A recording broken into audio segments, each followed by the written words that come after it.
Bajang tersungkur di belakang sekolah. Wajahnya bonyok. Darah keluar dari pelipis mata dan mulutnya. Rambut acak-acakan. Tangan kanan memar. 3 kancing bajunya copot. 5 orang laki-laki terhenti menendang tubuh Bajang.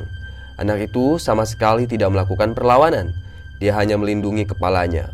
Bajang tahu betul kalau bagian kepalanya sangat rawan.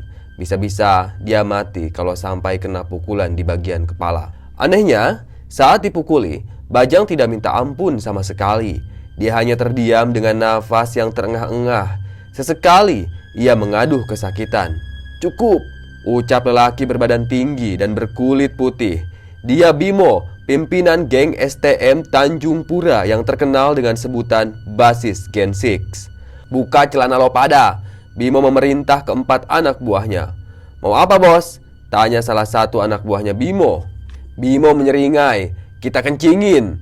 Dia lalu tertawa. "Setuju, setuju." Para anak buah Bimo tertawa ngakak menyepakati ide bangsat itu. Segera mereka membuka celana dan langsung mengencingi Bajang yang terkulai lemah melindungi kepalanya. Namun Bajang masih tetap diam. Dia hanya menutupi wajahnya saat dikencingi. Pakaian Bajang seketika basah kuyup oleh air kencing. Bau pesing langsung menempel di sekujur tubuhnya. Bajang menahan mual. "Mampus lo," hardik Bimo sambil meludah. Setelah selesai, kelima pemuda jalang itu meninggalkan Bajang begitu saja. Mereka tertawa sambil berjalan menuju kelas. Sementara itu, Bajang masih meringkuk kesakitan. Kaki kanannya kram sekali. Perlahan Bajang mencoba untuk menggerakkan kedua kakinya. Terasa sangat sakit, tapi dia harus segera bangkit. Kemudian, dengan susah payah, Bajang berhasil bangun. Dia tertatih-tatih seperti orang mabuk yang patah kakinya. Tangan kanannya meraih tas butut yang isinya terburai acak-acakan di tanah. Ia memasukkan 2 buku tulis yang sudah rusak karena diinjak-injak ke dalam tas. Dengan sempoyongan, Bajang berjalan perlahan menuju tembok pagar sekolah yang bolong. Di sana tak ada siapapun karena masih terhitung pagi. Toh jika ada siswa lain pun akan cuek karena bolos sekolah adalah hal yang biasa. Ini baru istirahat. Tapi Bajang sudah kehabisan tenaga. Tidak mungkin juga Bajang ikut kelas dengan keadaan yang menyedihkan seperti itu. Bajang memasuki lubang di pagar belakang, lalu jalan sambil terpincang-pincang, menyusuri rerumputan dan batang-batang pohon kecil. Di sekelilingnya banyak bangkai mobil. Di samping sekolah STM itu memang ada lahan tempat pembuangan bangkai mobil tua yang sudah lagi tidak berharga. Tak lama kemudian Bajang keluar dari lahan tersebut. Dia masih tertatih-tatih menahan sakit menghampiri warung kecil di pinggir jalan. Kemudian dia duduk di bangku kayu yang tersedia di situ. Dari kantong tasnya ia mengeluarkan uang koin. "Jarum sebatang," pinta Bajang. "Apa?" tanya seorang lelaki kurus pemilik warung. Kepalanya nongol dari celah etalase warung yang mirip seperti loket. "Jarum sebatang, budek banget," bentak Bajang. Dia sangat kesal. Tanpa menyaut lagi, si pemilik warung menyodorkan sebatang rokok kretek. Segera Bajang mengambil rokok itu, lalu menyalakannya dengan korek yang terikat karet dan menggantung dekat deretan botol minuman yang dipajang. Si pemilik warung tidak berani membentak balik meski naik darahnya. Dia tidak mau berurusan dengan anak STM dekat warungnya yang terkenal brutal dan bengis. Bajang menikmati rokok kreteknya yang berbau agak sengit. Mungkin rokok yang sudah terlalu lama tidak laku. Tapi ini lebih baik untuk menutupi bau pesing yang mengkerak di bajunya. Bajunya itu menguning. Bajang juga merasakan nyeri di sudut bibirnya. Entah bibirnya pecah atau tidak, tapi rasanya sakit sekali. Sambil menghela napas, ia meratapi hidupnya yang belangsak. Mengutuk dengan teriakan pun tidak akan mengubah keadaan. Si pemilik warung mulai mencium bau tak sedap dari luar. Tapi lagi-lagi tak berani menegur atau mengusir si Bajang. Karena sinar matahari mulai membakar kulit, Bajang pun menyetop angkot yang trayeknya sesuai dengan kontrakannya. Angkot itu berhenti tepat di depan warung. Bajang masuk ke dalam angkot itu sambil merokok dan duduk tepat di dekat pintu. 4 penumpang yang ada di dalam angkot otomatis terganggu. Selain rupanya yang kacau balau, seragam Bajang juga mengeluarkan bau pesing yang tercampur bau sengit rokok. Bajunya itu tertiup angin. Mereka menatap Bajang dengan tatapan jijik dan mual. Tapi Bajang cuek. Dia terus merokok di dalam angkot itu sehingga membuat penumpang satu persatu turun. Mereka memilih untuk pindah angkot ketimbang mencium bau pesing dan bau busuk. Angkot pun menepi di depan deretan ruko. Si bapak turun dan membayar ongkos sambil meludah dengan tatapan tetap ke arah Bajang. Bajang hanya tersenyum sinis meresponnya. Dia lebih tenang karena dia sedang menghisap rokok kretek favoritnya. Dia tak mengindahkan umpatan-umpatan yang tertahan di dalam hati para penumpang. Kemudian mobil angkot pun perlahan bergerak kembali. Dari spion dashboard, sopir angkot yang tampak 5 tahun lebih tua dari Bajang itu melirik. "Lu turun di mana?" tanya sopir menahan kesal. "Jangan jadi bala dah, gua baru narik nih," ucap si tukang angkot. Dia takut kalau Bajang ini mendatangkan malapetaka. Takut diserbu oleh anak-anak STM. "Bentar lagi gua turun kok bang," jawab Bajang. "Abis ribut sama bocah mana lu?" tanya tukang angkot. Bajang terdiam. Sopir angkot itu pun menceramahi si Bajang. Bajang hanya menghela napas dan mengangguk mendengar ceramah yang tidak dibutuhkannya itu. Meski ada benarnya juga, Bajang ingat ucapan para bapak-bapak tetangga di kontrakannya yang mengeluh kehidupan sambil mendengarkan siaran radio di pos kamling. Jadi pejabat itu enak, bisa korupsi asal satu kongsi dan satu komando saat pencoblosan. Punya rekening gendut dan usaha yang menggurita untuk menjamin hajat beberapa turunan kalau pintar menjilat dan berkelit.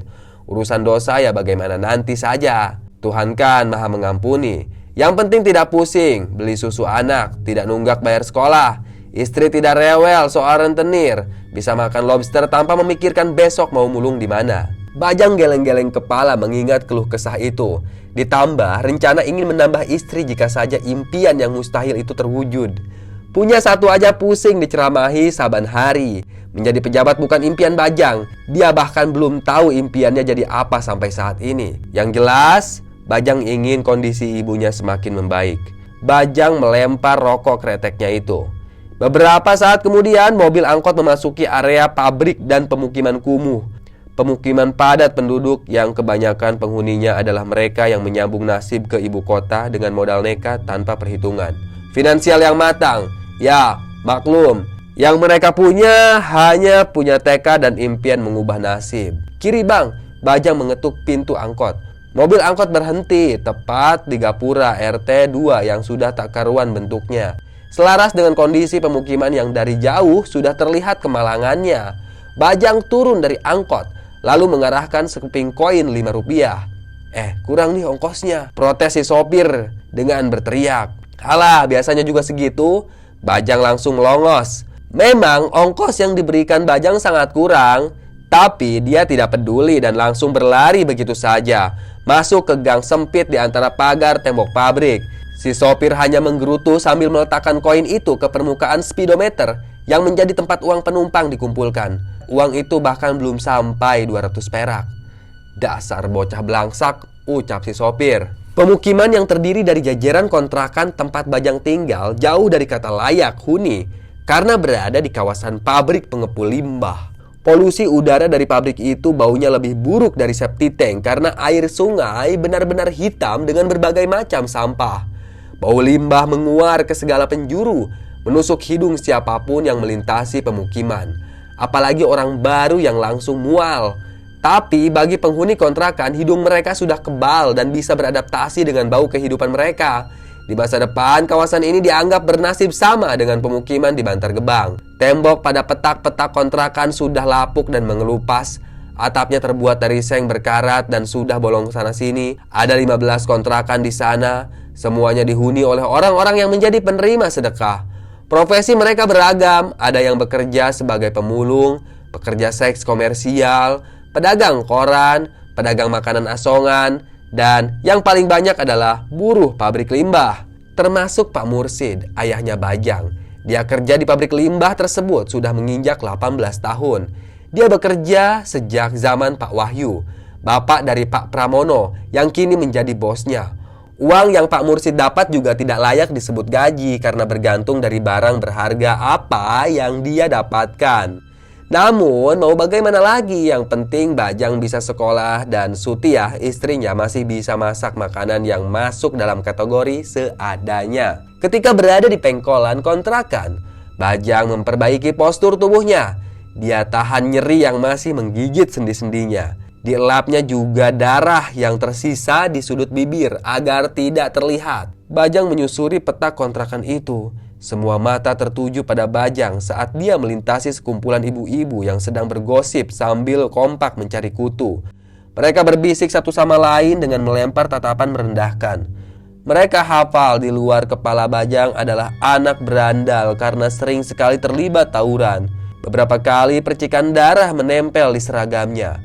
Namun Bajang tetap cuek melintasi mereka. Tak ada anggukan sopan atau permisi yang terucap dari mulutnya. Setibanya di kontrakan, Bajang pun membuka pintu yang terbuat dari kayu yang dipantek dengan seng. Dari belakang, Bajang memandangi ibunya yang sedang menyalakan kompor rakitan yang sudah semestinya dibuang atau dikemas bersama besi kiloan. "Rusak lagi, Bu?" tanya Bajang menghampiri. "Rusak lagi, Bu?" tanya Bajang menghampiri. Bu Suti yang tak lain adalah ibunya membalikkan badan. Seketika saja perhatian Bu Suti berpindah dari kompor ke sekujur tubuh Bajang yang babak belur. "Astagfirullah, kamu kenapa Bajang? Tawuran lagi?" Bu Suti langsung menghampiri anaknya itu dengan mata berkaca-kaca. "Ya Allah." "Enggak, Bu, Bajang gak ikut tawuran." Bajang pun membuka seragamnya yang sudah kering.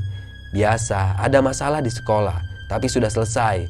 Ibu jangan khawatir, Bajang baik-baik saja." Seragamnya dimasukkan ke ember cucian tepat di samping dapur. "Apa masalahnya, Jang? Bilang sama ibu. Nanti ibu ke sekolah." Bu Suti mendesah. "Bu, sudah berapa kali Bajang bilang ibu gak usah ke sekolah. Yang ada masalahnya makin panjang. Semuanya udah selesai kok. Bajang mau mandi dulu. Nanti biar Bajang yang benerin kompornya," ucap Bajang. Bu Suti menggeleng cemas memperhatikan lengan Bajang yang membiru. Kondisi anak sematawayangnya membuat hidung Bu Suti toleran dengan bau kencing yang menempel pada seragam anaknya yang segera direndamnya. Agar ibunya tak mengoceh lagi, dengan hanya mengenakan boxer yang karetnya sudah melar dan bagian pantat kanan robek seukuran 5 cm, Bajang meraih handuk buluk yang menggantung di tembok dan kantung plastik berisi gumpalan sabun yang entah sudah lapis berapa ditumpuk-tumpuk, lalu keluar dari kontrakan. Di kawasan kontrakan itu hanya ada satu kamar mandi yang digunakan bersama. Kamar mandi derita, begitu orang-orang kontrakan menyebutnya. Sungguh tidak layak memang. Kamar mandi berbau pesing dan penuh lumut, terbuat dari susunan batako yang diaci asal. Ada beberapa lubang pada dindingnya. Lubang itu dijejali plastik bekas agar tidak ada yang mengintip. Walaupun tetap saja ada pemuda mata keranjang yang jahil mencopot seng itu untuk mengintip para wanita yang mandi. Padahal wanita itu adalah kupu-kupu malam yang tampak sudah tidak menarik. Kebanyakan perutnya penuh gelambir, payudara longsor, dan tak tahu sudah berapa kali kuret sebagai bentuk ulas asih pada janin tak berdosa yang berasal dari mani para pria jalanan yang tak kuat lagi menahan testosteronnya. Mereka tidak mau melahirkan, apalagi kalau dari hasil prostitusi. Mereka tidak tahu siapa bapak dari anak-anak itu. Makanya mereka melakukan kuret. Pintu kamar mandinya juga kayu yang sudah lapuk dan harus ekstra hati-hati membukanya agar engsel pintunya tidak jebol. Sementara kondisi kloset juga bikin meringis. Porselennya sudah retak sana-sini. Tak jarang menempel sisa-sisa kotoran dari pengguna yang abai dengan sanitasi alias malas cebok sampai bersih. Tak ada lampu toilet di sana, sehingga ketika malam tiba yang mau buang air ya harus bawa lilin. Yang merepotkan jika sedang hujan, lebih baik menahan berak sampai pagi daripada kepleset dan kena kotoran. Tak ada yang diharapkan dari kontrakan kumuh dengan tarif bulanan sangat murah. Tentu fasilitasnya juga murahan. Satu-satunya fasilitas yang patut disyukuri hanyalah air mengalir langsung dari keran, sehingga tak lagi perlu susah payah mengerek sumur. Bajang masuk ke kamar mandi dan membuka keran.